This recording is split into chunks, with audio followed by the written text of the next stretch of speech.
Hello. Today we get to continue reading the book of 2 Samuel, starting with chapter 10.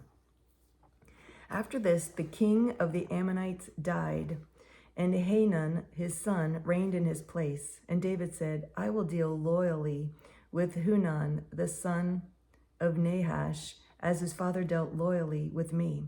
So David sent by his servants to console him concerning his father.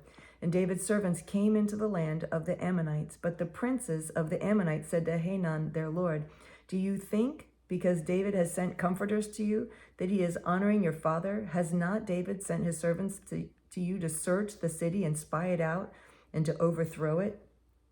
So Hanun took David's servants and shaved off half their beard of each and half of their garments in the middle at the hips and sent them away. When it was told David, he sent to meet them, for the men were greatly ashamed. And the king said, remain at Jericho until your beards have grown, and then return. When the Ammonites saw that they had become a stench to David, the Ammonites sent and hired the Syrians of Beth Rehob and the Syrians of Jobah, 20,000 foot soldiers, and the king of Maacah with 1,000 men, and the men of Tob, 12,000 men. And when David heard of it, he sent Joab and all the host of the mighty men.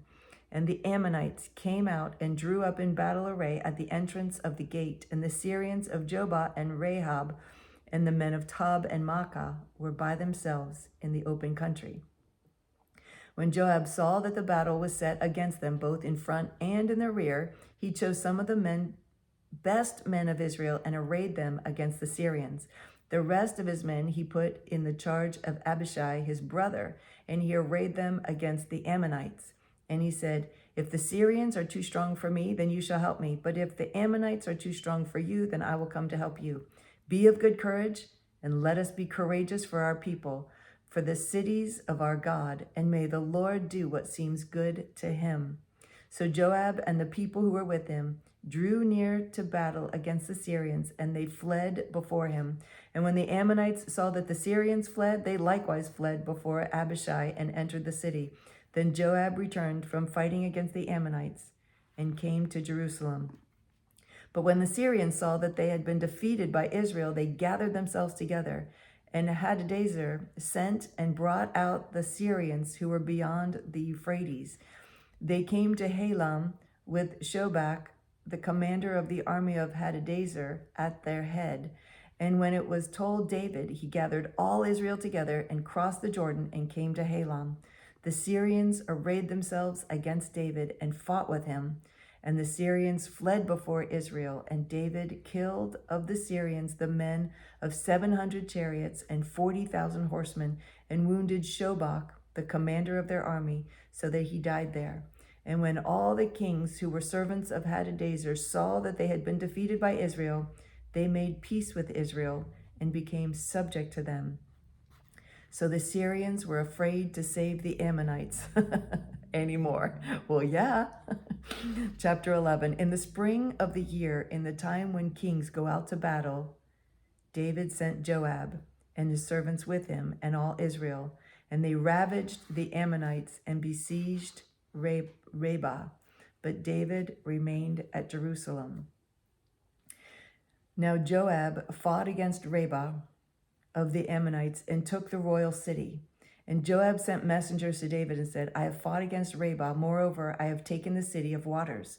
Now then, gather the rest of the people together and encamp against the city and take it, lest I take the city and it be called by my name. Wow. So David gathered all the people together and went to Rabbah and fought against it and took it. And he took the crown of their king from his head. The weight of it was a talent of gold, and in it was a precious stone, and it was placed on David's head. And he brought out the spoil of the city, a very great amount. And he brought out the people who were in it, and set them to labor with saws and iron picks and iron axes, and made them toil at the brick kilns. And thus he did it to all the cities of the Ammonites. Then David and all the people returned to Jerusalem. Okay, so now they're going to we go to 1 Chronicles chapter 19, and it tells that exact same story. Word for word.